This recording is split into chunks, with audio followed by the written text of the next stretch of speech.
Breaking లో చూస్తున్నాం. తీవ్ర వాయుగుండం తీరం దాటింది. ఒడిషా గోపాల్పూర్ సమీపంలో వాయుగుండం తీరం దాటినట్టుగా సమాచారం. సముద్రం అల్లకల్లోలంగా మారింది. గంటకు 60 కిలోమీటర్ల వేగంతో ఈదురుగాలులు వీస్తున్నాయి. ఉత్తరాంధ్రలో భారీ వర్షాలు పడుతున్నాయి.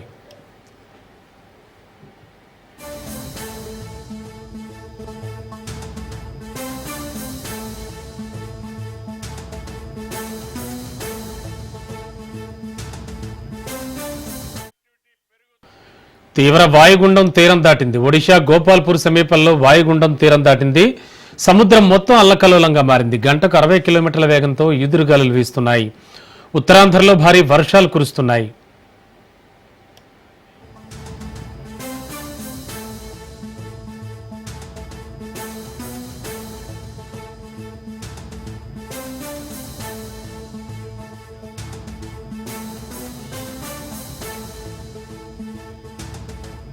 దసరా పండుగ వచ్చిందంటే అందరి దృష్టి బన్నీ ఉత్సవంపై ఉంటుంది. అన్ని ప్రాంతాల్లో దుర్గమ్మకు పూజలు, సాయంత్రం అయితే రావణ దహనంతో వేడుక ముగుస్తూ ఉంటుంది. కానీ ఆ ప్రాంతాల్లో మాత్రం వీటితో పాటు ఒక ఆసక్తికర సన్నివేశం కూడా ఉంటుంది. అదే కర్రల సమరం.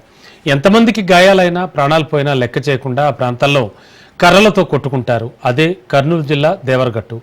దసరా పండుగ కావడంతో దేవరగట్టు కర్ర సమరానికి సిద్ధమైంది. ఆ సాంప్రదాయ ఉత్సవంలో హింస చెలరేగి ఎంతో మంది గాయాల పాలైన ఆచారాన్ని మాత్రం అక్కడ ప్రజలు వీడటం లేదు. బన్నీ ఉత్సవానికి సంబంధించి మరింత సమాచారం మా ప్రతినిధి మధుసూదన్ అందిస్తారు.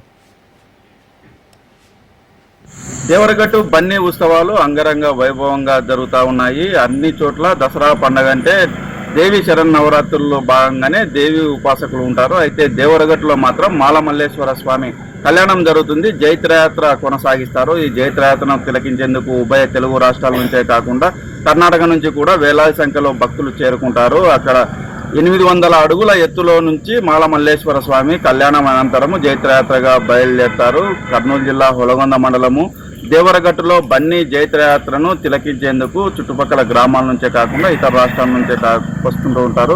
అయితే మొత్తం ఈ చరిత్ర తెలుసుకోవాలంటే మాలమల్లేశ్వర స్వామి మణిమల్లాసులు అనే రాక్షసులను సంహరించడమే మాలమల్లేశ్వర స్వామి ఈ అవతారంలో సంహరించడం కూడా జరుగుతుంది. పార్వతీ పరమేశ్వర కళ్యాణ అనంతరం గుడి దగ్గర నుంచి 800 అడుగుల కిందికి జైత్రయాత్రగా బయలుదేరి వస్తారు. అయితే రాక్షసులను ఈ రక్తపడి దగ్గర కోరుకుంటారు. ఏదైతే తాము ప్రతి సంవత్సరము రక్తం సమర్పించాలని కూడా చెప్తా ఉంటారు. ఆ రక్తం సమర్పించే భాగంలోనే గొరవయ్యలు రక్తం కూడా ఒక కుండ రక్తం కూడా ఇవ్వడం కూడా జరుగుతుంది. ఇది అనాదిగా వస్తున్న ఆచార సాంప్రదాయం అని అక్కడి గ్రామస్తులు చెప్తారు. కర్రల సమరంలో ఎన్ని గ్రామాలు కూడా పాల్గొంటాయి. నెర్నికి తాండా, సులువాయి, అరికెర మొత్తం ఈ గ్రామాలు విడిపోయి బన్నీ ఉత్సవం కోసం తలపడం కూడా జరుగుతుంది. స్వామివారిని దక్కించుకునేందుకు ఇరు గ్రామాలు పోటీ పడతాయి. దీంతో బన్నీ ఉత్సవము జైత్రయాత్రగా కొనసాగుతా ఉంది. ఇప్పటికే పోలీసులు 800 మంది బందోబస్తు కూడా నిర్వహించడం కూడా జరిగింది. అయితే ఎలాంటి అవాంఛనీయ సంఘటన జరగకుండా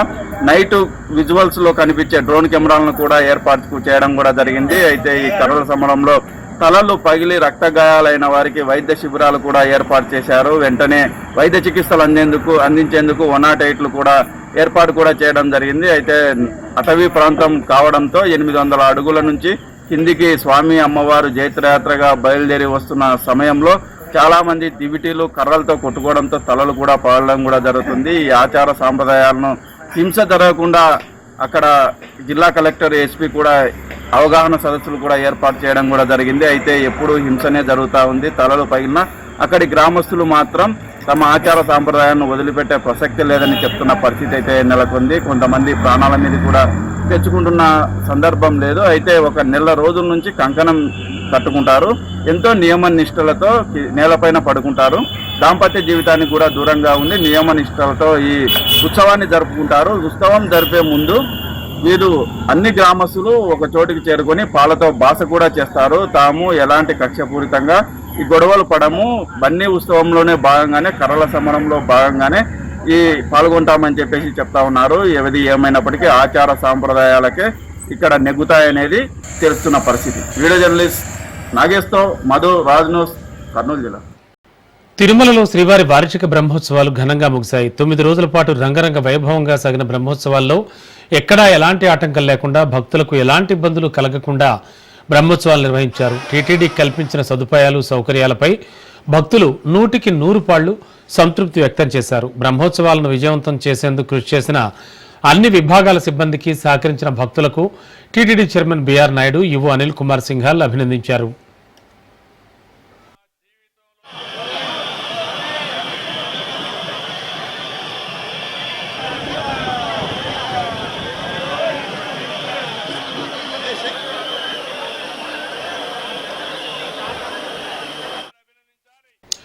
శ్రీనివాసుడి బ్రహ్మోత్సవాల్లో భాగంగా చివరి రోజు శ్రీవారి చక్ర స్నానం శాస్త్రోక్తంగా జరిగింది. సాలకట్ల బ్రహ్మోత్సవాల్లో చివరి రోజైన గురువారం భక్తులు భారీగా విచ్చేసి శ్రీవారి పుష్కరిణిలో పుణ్య స్నానాలు ఆచరించారు. తెల్లవారుజామున 3 గంటల నుంచి 6 గంటల వరకు స్వామివారి పల్లకీ ఉత్సవం వైభవంగా జరిగింది. అనంతరం శ్రీ భూవరాహస్వామి ఆలయం ముఖమండపంలో శ్రీదేవి భూదేవి సమేత శ్రీ మలయప్ప స్వామికి, శ్రీ సుదర్శన చక్ర తాళ్వార్లకు స్నపన తిరుమంజన సేవ అద్భుతంగా నిర్వహించారు. 9 రోజుల ఉత్సవాల్లో జరిగిన అన్ని సేవలు సఫలమై లోకం క్షేమంగా ఉండడానికి, భక్తులు సుఖశాంతులతో ఉండడానికి స్వామివారికి చక్రస్నానం నిర్వహించారు. ఈ కార్యక్రమంలో TTD chairman BR Naidu, EO Anil Kumar Singhal, board సభ్యులు పాల్గొన్నారు. 9 రోజుల పాటు సామాన్య భక్తులకు ఎలాంటి ఇబ్బందులు లేకుండా సేవలు అందించినట్లు టీటీడీ ఈవో అనిల్ కుమార్ సింఘాల్ తెలిపారు. అన్ని శాఖల సహకారంతోనే ఉత్సవాలు విజయవంతంగా ముగించినట్లు వివరించారు.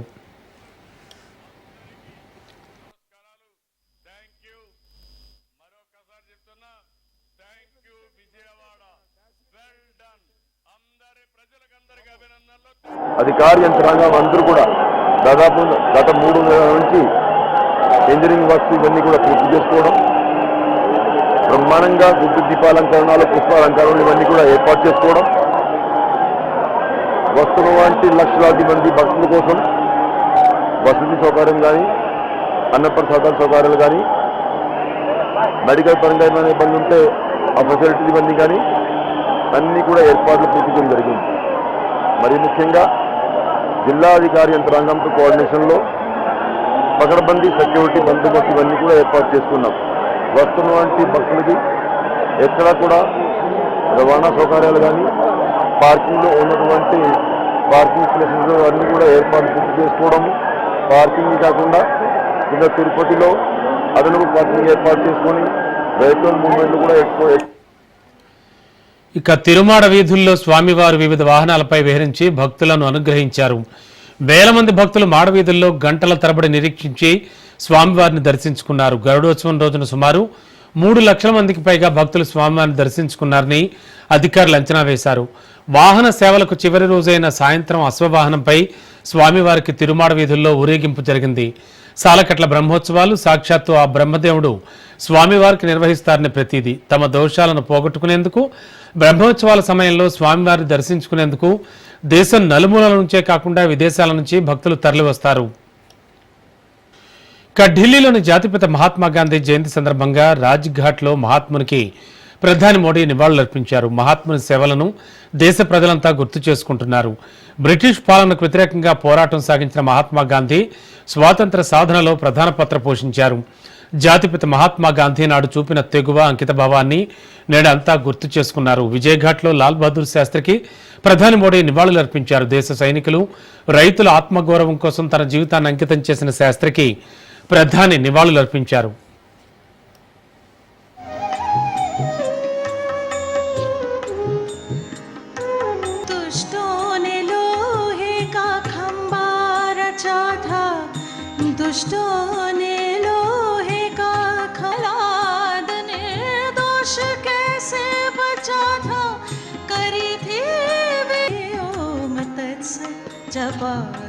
जपा कर हरि ओम तत्सत्, जपा कर हरि ओम तत्सत्.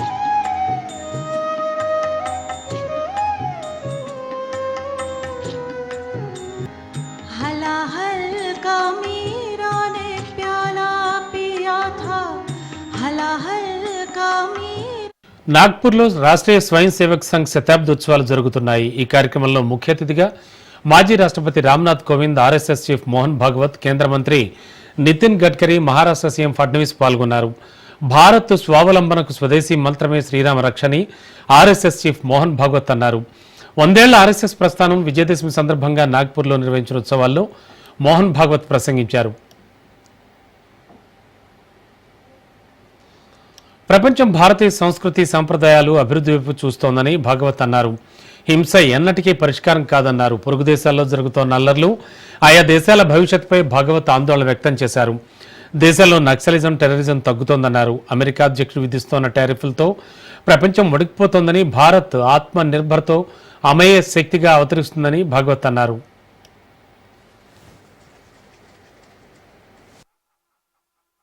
पिछले साल एक दुर्घटना पहलगाम की भी हुई, हमला हुआ, सीमा पार के आतंकियों के द्वारा 26 भारतीय नागरिकों की उनका धर्म पूछकर हत्या की। लेकिन उसके चलते सारे देश में प्रचंड दुख और क्रोध की लहर पैदा हुई। पूरी तैयारी करके सरकार ने, हमारी सेना ने उसका बहुत पुरजोर उत्तर दिया। सारे प्रकरण में हमारी नेतृत्व की दृढ़ता, हमारी सेना का शौर्य, कौशल्य और समाज की एकता और दृढ़ता का एक उत्तम चित्र प्रस्थापित हुआ।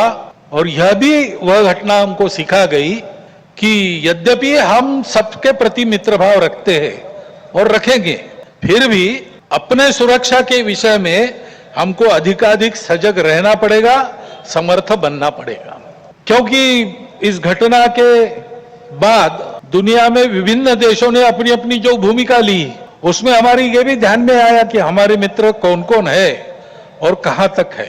देश के अंदर भी अशांति फैलाने वाले असंवैधानिक उग्रवादी या संविधान विरोधी कहिए उग्रवादी नक्सली आंदोलन पर शासन और प्रशासन की दृढ़ कार्रवाई भी हुई। और उनके अनुभव से, उनके विचारधारा का खोखलापन और उनकी क्रूरता का अनुभव होने के कारण समाज भी उनसे मोहभंग होकर विमुख हो गया। अमेरिका ने जो नई टैरिफ नीति अपनाई, उनके अपने हित के लिए अपनाई होगी, लेकिन उसकी मार तो सभी पर पड़ रही है। ప్రజాస్వామ్యంపై జరుగుతోన్న దాడి భారత్కు పొంచి ఉన్న ముప్పని కాంగ్రెస్ ఎంపీ రాహుల్ గాంధీ అన్నారు. ప్రధాని మోడీ నేతృత్వంలోని కేంద్ర ప్రభుత్వాన్ని ఉద్దేశించి విమర్శలు చేశారు. కొలంబియా పర్యటనలో ఉన్న ఆయన ఈఐఏ యూనివర్సిటీలో ఇంజనీరింగ్ విద్యార్థులను ఉద్దేశించి ప్రసంగించారు. భారత్లో ఎన్నో మతాలు, కులాలు, సంప్రదాయాలు ఉన్నాయని, ప్రజాస్వామ్య వ్యవస్థ ప్రతి ఒక్కరికి చోటు కల్పిస్తుంది, కానీ ప్రస్తుతం ఈ వ్యవస్థ ముప్పేట దాడిని ఎదుర్కొంటోందని రాహుల్ అన్నారు. Multiple cultures, multiple traditions, multiple religions. So India is a much more complex system, and India's strengths, which exist